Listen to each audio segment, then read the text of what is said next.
Friends, आज का video एक रिक्वेस्टेड वीडियो है क्योंकि मुझे मेरे फ्रेंड्स के बहुत ज़्यादा कमेंट्स आ रहे थे कि अपराजिता के प्लांट पर आप एक वीडियो बनाएं और बताएं कि किस तरह से उससे हम ज़्यादा से ज़्यादा फूल ले सकते हैं।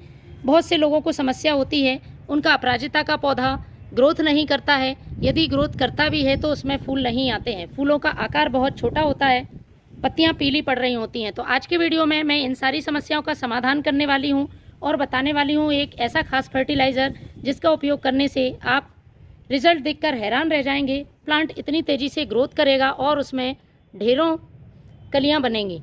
ये मेरा बहुत पुराना प्लांट है, 8 से 10 साल पुराना पौधा है और पूरी तरह से फूलों से भरा हुआ है। इसमें कुछ फूल मैंने तोड़ भी लिए हैं, लेकिन अभी भी इसमें काफ़ी ज़्यादा फूल लगे हैं और कलियां बन रही हैं।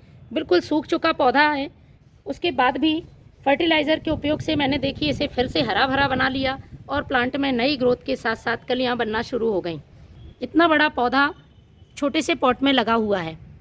तो फर्टिलाइज़र के साथ साथ मैं कुछ केयर टिप्स भी बताऊंगी, क्योंकि फ्रेंड्स देखभाल भी पौधे की समय के हिसाब से, मौसम के हिसाब से ज़रूरी होती है।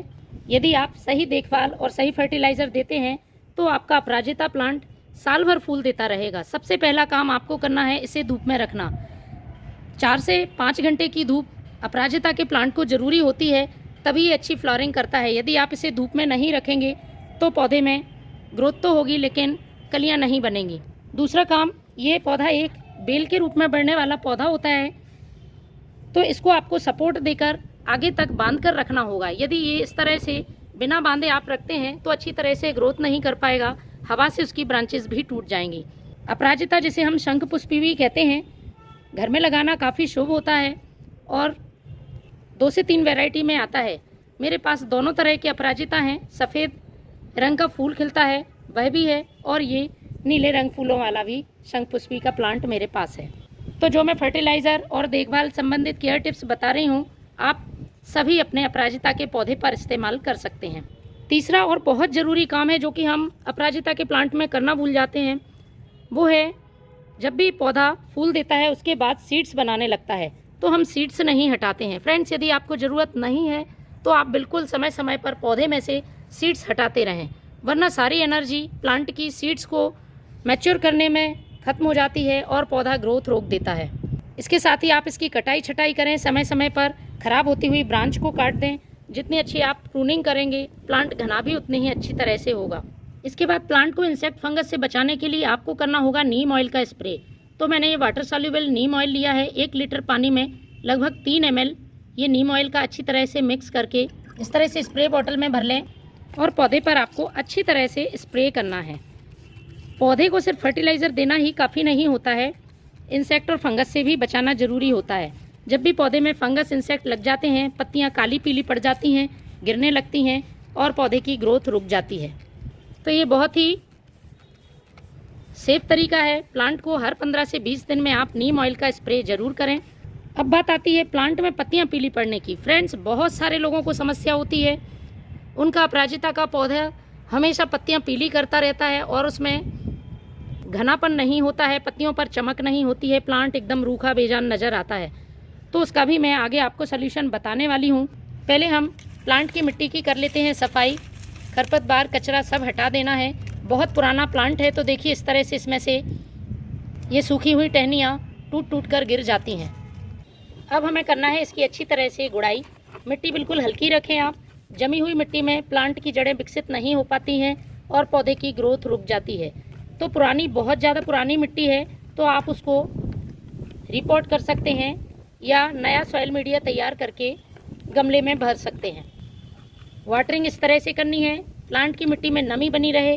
बहुत दिनों तक आपको मिट्टी को ड्राई नहीं रखना है और इस तरह से भी पानी नहीं देना है कि पानी भरा रहे। ड्रेनेज होल सही रखें। गर्मियों के दिनों में रेगुलर वाटरिंग करें।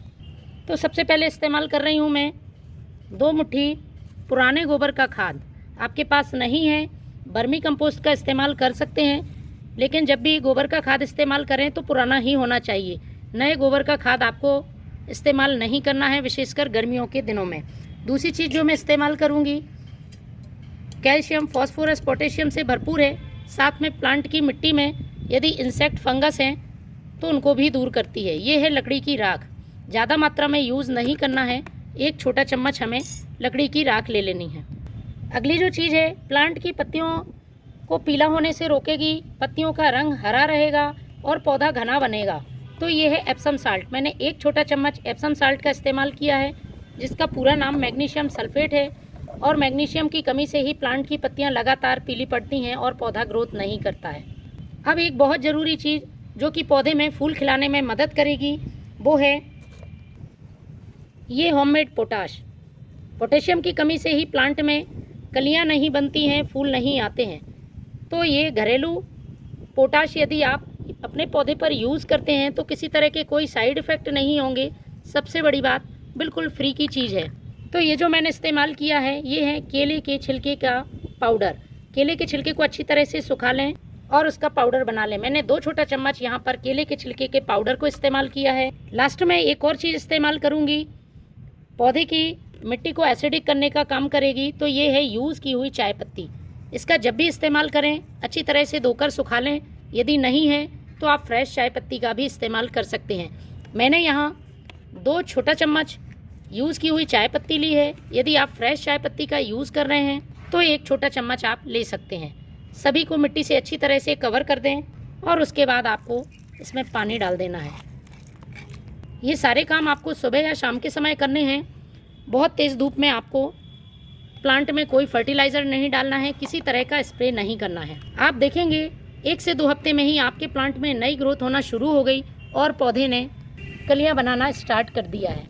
तो फ्रेंड्स, इन चीज़ों का इस्तेमाल करके आप भी अपने अपराजिता प्लांट को हरा भरा घना बनाएं, उससे ढेरों फूल पाएं। Thank you.